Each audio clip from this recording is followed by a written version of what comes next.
Слово 22. За безумната гордост. Гордоста е одрекување на Бога, пронајдок на демоните, омаловажување на луѓето, мајка на осудувањето, потомок на пофалбите, знак за духовна јаловост, подлога на епилепсијата, извор на гневот, врата на лицемерието, потпирач на демоните, чувар на гревовите, предизвикувач на немилосрдност, противник на Бога, корен на хулата. Гордоста почнува таму каде што завршува суетата. Нејзината средина е омаловажувањето на ближниот, безсрамното разгласување на сопствените подвизи, фалбаџиството во срцето, мразењето на прекорот.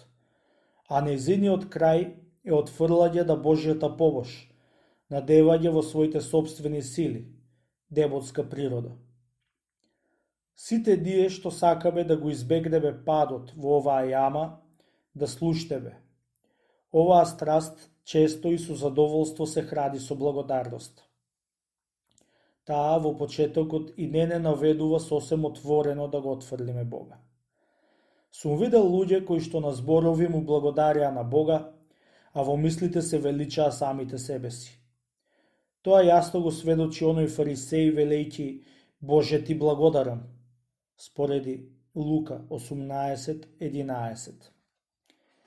Каде се случил пат, таму претходно се населила гордоста. Второто го објавува доаѓањето на првото. Од еден чесен старец го слушнав следното. Да предпоставиме дека има 12 бесрамни страсти. И една од нив, тоест гордоста, ако ја засакаш свесно, во состојба да го заземе местото на сите останати 11 страсти. Гордоумниот монах одговара остро, а смиреноумниот не одговара на ниеден начин. Кипарисот не се витка и не се влече по земјата. Така ни монахот со надмено срце не може да стекне послушност.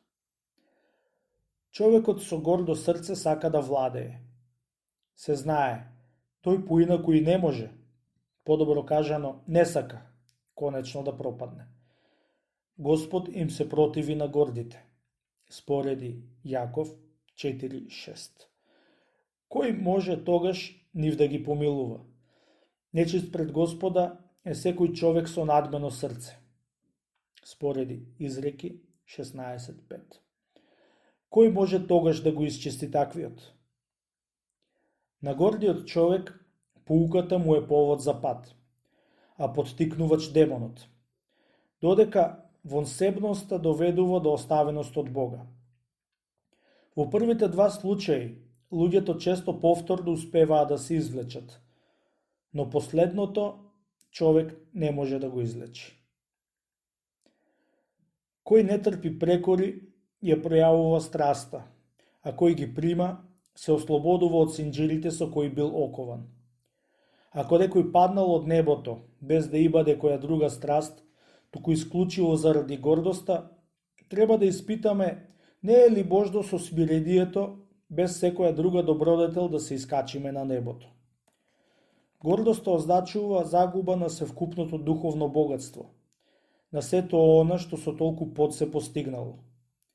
Повикаа и немаше кој да ги спаси. Секако затоа што повикале со гордост. И кон Господа, но он не ги чу. Без сомнение, затоа што не ги отсекувале причините за она против што се молеле.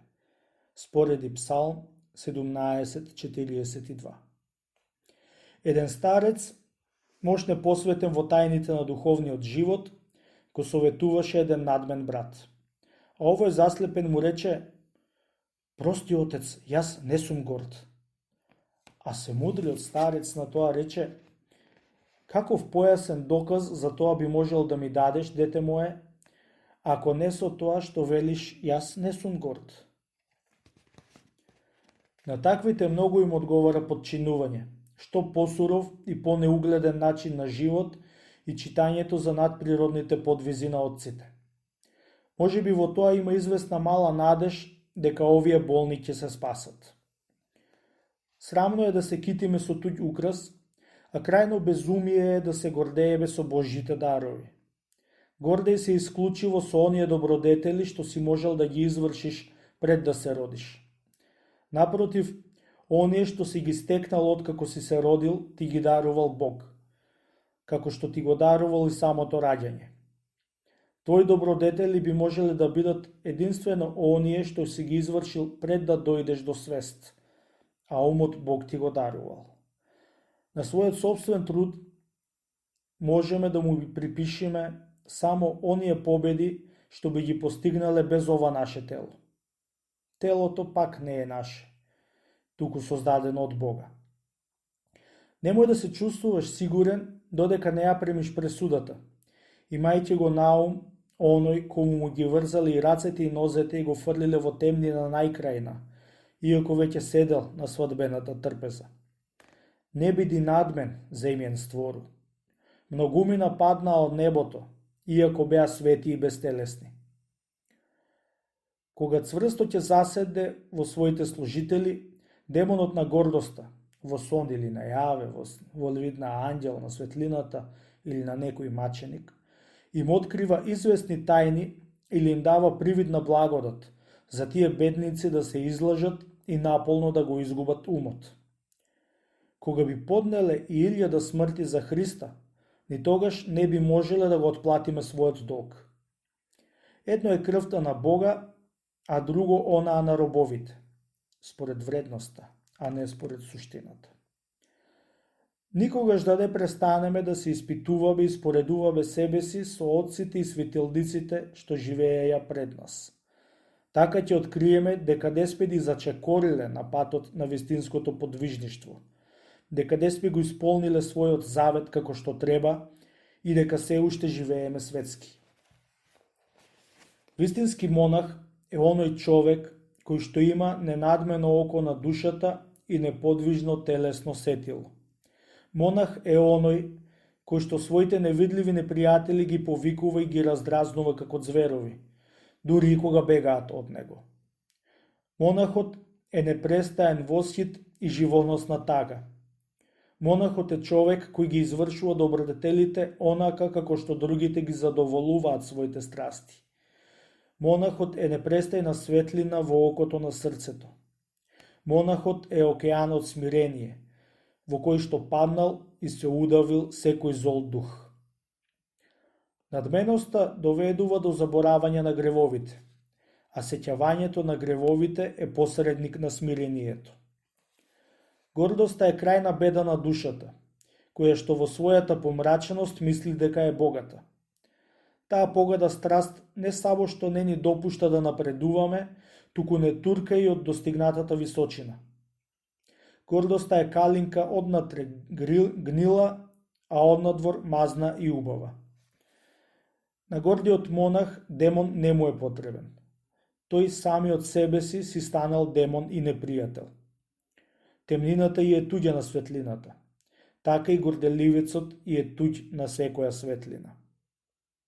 Во гордите срца се раѓаат богохулни зборови, а во смирените души небесни виденија.